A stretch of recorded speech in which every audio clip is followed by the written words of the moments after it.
Bonjour, je suis Grégory Barbier, voici les grands crimes de l'Est. Léonie et Rodolphe. Ce couple alsacien va se rejeter mutuellement la faute devant un tribunal. Après avoir tué un chauffeur de taxi, c'est leur vie qu'ils risquent devant les jurés.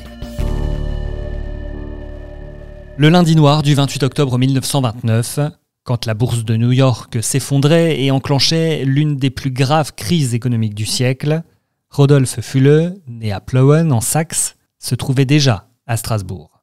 Réformé par la Légion étrangère, il venait de s'y installer au printemps de la même année. Avec 70 centimes dans sa poche, il ne pouvait alors trouver qu'un asile de nuit pour s'abriter. Sur le plan économique, en France, le pire était encore à venir. Mais Rodolphe avait déjà du mal à trouver du travail. De petit boulot en petit boulot, il se lassa vite des efforts et de la misère. Ce n'était pas très digne d'un trentenaire en pleine forme physique. Il se mit donc à soutirer de l'argent à ses parents en leur envoyant des lettres éplorées. De quoi partir pour un voyage de noces en Saxe avec la femme qui, quelques mois plus tôt, avait répondu à sa petite annonce « Recherche d'âme aux sentiments élevés ». Léonie Scheibel était en réalité la raison pour laquelle Rodolphe avait choisi Strasbourg. Ou plutôt, la promesse qu'elle lui avait faite de lui procurer un peu d'argent était la raison pour laquelle il avait choisi Strasbourg. Pourtant, la fortune de Léonie ne faisait pas rêver. Elle venait tout juste de quitter la maison de correction quand Rodolphe rentra dans sa vie.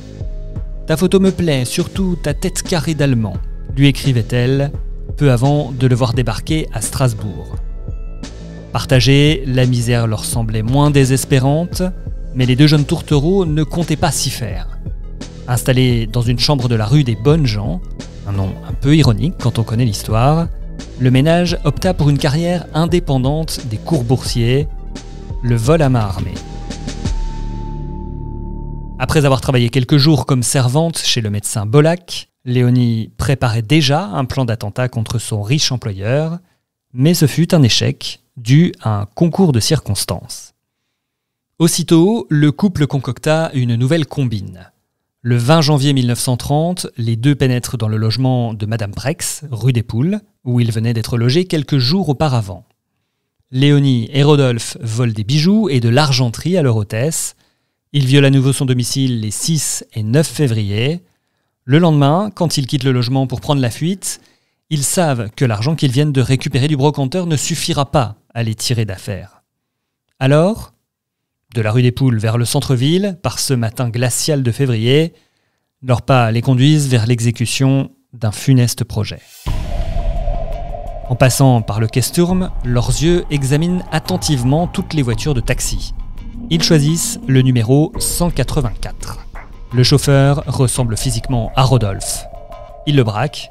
Muni d'un pistolet et d'une casquette de chauffeur de taxi, le couple se dirige ensuite vers le cabinet du médecin Bollack. Mais la venue inopinée d'un client fait une nouvelle fois capoter leur projet de vol.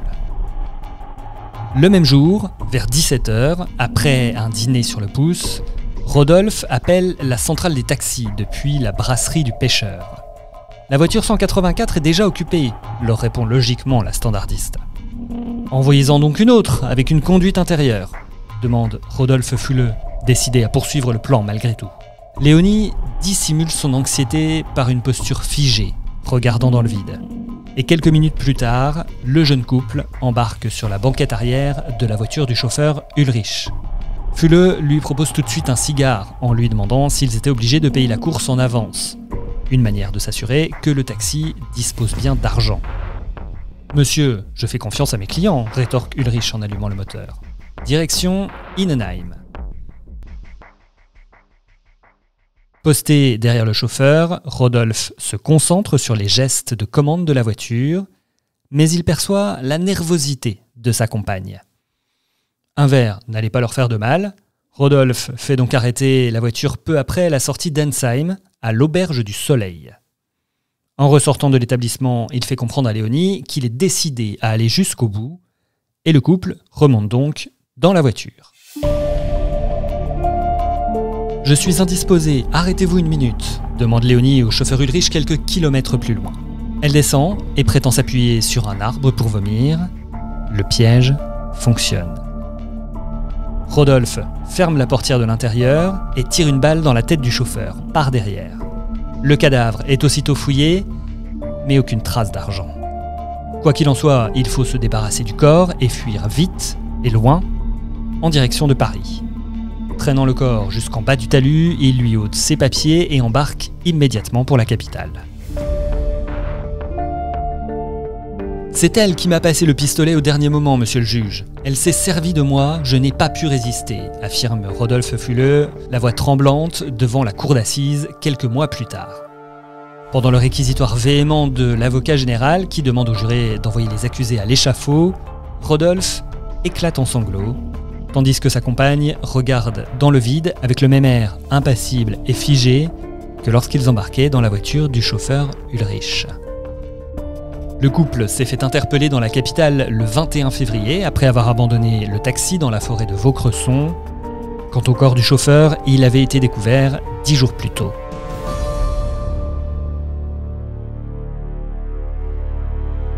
Le samedi 22 novembre 1930, une foule de curieux est rassemblée dans la salle d'audience de la cour d'assises du Bas-Rhin. Le procès criminel tourne en procès du divorce, en tragédie comique où les amants diaboliques, attrapés dans leur propre filet, essayent d'échapper à la mort en se maintenant l'un ou l'autre sous l'eau. Elle a été dominée par la personnalité de Rodolphe Fuleux, dont elle devient le complice docile, affirme l'avocat de Léonie Scheibel. Cette dernière ne sera quand même pas épargnée par les jurés. L'arrêt de la Cour ordonne l'exécution des 2 amants sur la place publique de Strasbourg, mais leur peine sera finalement commuée en travaux forcés à perpétuité.